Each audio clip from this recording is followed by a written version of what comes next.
এই ভিডিওটা স্কিপ করবেন না, শেষ পর্যন্ত দেখলে আপনি জীবনের সবচেয়ে সহজ আর ঝরঝরে চিকেন বিরিয়ানি বানাতে পারবেন।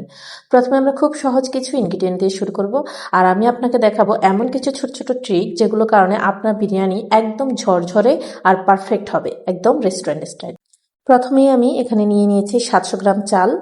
এখানে আমি চালগুলো ভালো করে ধুয়ে তারপরে ভিজিয়ে রাখবো 10 মিনিটের মতো। তারপরে একটা স্ট্রেইনারে চালগুলো ছেঁকে নিব।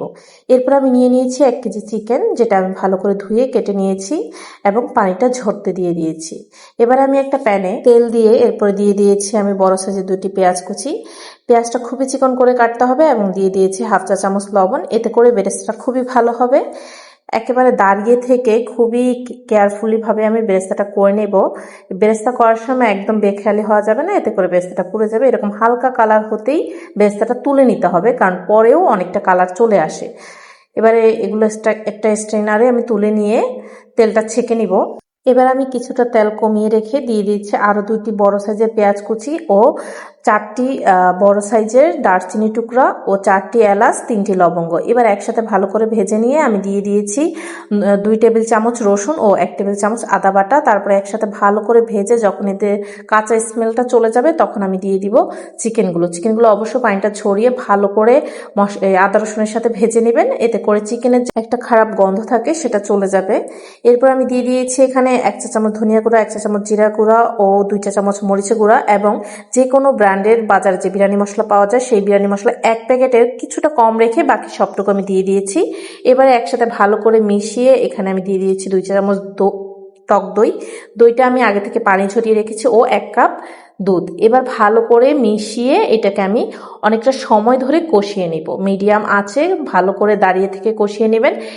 চিকেন বিরিয়ানির মেইন বিষয়টাই এই জায়গায়, ভালো করে যদি আপনার চিকেনটা কষানো হয় এতে করেই বিরিয়ানির স্বাদটা দ্বিগুণ বেড়ে যায়।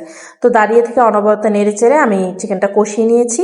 কষানো ঠিক যখন এই পর্যায়ে হয়ে যাবে, তেলটা ছেড়ে আসবে, তখন আমি দিয়ে দিব চিকেনটা সিদ্ধ হওয়ার জন্য অল্প একটু পানি খুব বেশি প্রয়োজন নয়, আপনার 1 কাপ বা 1.5 কাপের মতো পানি লাগবে। এখানে আপনার চিকেনের পরিমাণের উপর ডিপেন্ড করতেছে কতটুকু পানি লাগবে।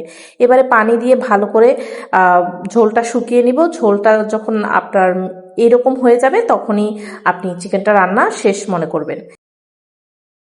এবার আমি একটি বড় সাইজের পাতিল নিয়ে দিয়ে দিয়েছি 2 টেবিল চামচের মতো তেল এবং পানি ঝরিয়ে রাখা চালগুলো তেলের সাথে প্রায় অনবরত 8 থেকে 9 মিনিট নেড়ে চেড়ে ভেজে নিব।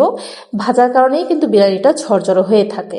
যদি আরো কিছু বিষয় আছে এখানে, ভিডিওটি শেষ পর্যন্ত দেখলে আপনি বুঝে যাবেন কোন কোন বিষয়গুলোর কারণে আসলে বিরিয়ানিটা ঝরঝরে হয়। এবারে চালগুলো ভালো করে ভাজা হয়ে গেলে এমন একটি মগ নিয়ে নিব। এইরকম মগ আশা করি সবার বাসায় আছে। এই মগটা প্রায় 2 লিটারের মতো পানি ধরে, 2 লিটারের চেয়ে একটু বেশি ধরে। তো আমি এখানে যেহেতু 700 গ্রাম চাল নিয়েছি, আমি 1 লিটারের চেয়ে একটু বেশি পানি দিয়েছি। আপনারাও পানিটা এইরকমই দিবেন। পানিটা কিন্তু মেপে নেওয়া খুবই জরুরি। এবারে আমি চালগুলো ভালো করে নেড়ে চেড়ে দিয়ে দিয়েছি 2 টেবিল চামচ গুঁড়া দুধ। এখানে আপনারা লিকুইড দুধটাও দিতে পারেন, 1 কাপের মতো দুধ দিয়ে হয়ে যাবে। এবার চালের সাথে ভালো করে মিশিয়ে আমি একটা ঢাকনা দিয়ে 3 মিনিটের মতো ফুটাতে দিয়ে দিব। এবার যখন 3 মিনিট পর আমি একটু নেড়ে চেড়ে দেখবো যে আসলে পানিটা কোন পরিমাণে আসছে, আমি যখন দেখবো যে চালটা জাস্ট একটু সিদ্ধ সিদ্ধ ভাব হয়ে আসতেছে, তখনই আমি চিকেনটা দিয়ে দিব। এই চিকেনটা দিয়ে ভালো করে মিশিয়ে নিব।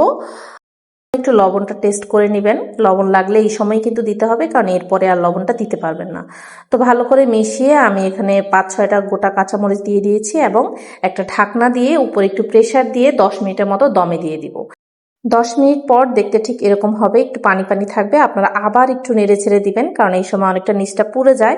গ্যাসের যেই আঁচটা এটা কিন্তু একদমই লো হিটে রাখবেন, যতটুকু লো করা যায়।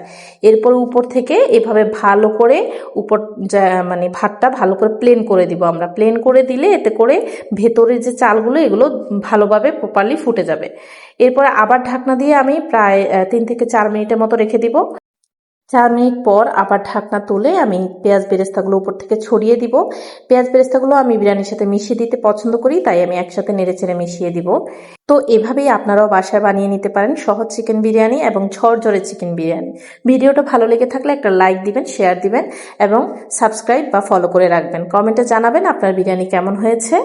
সামনে আবার আসবো নতুন কোনো রেসিপি নিয়ে, ততক্ষণ ভালো থাকবেন। আল্লাহ হাফেজ।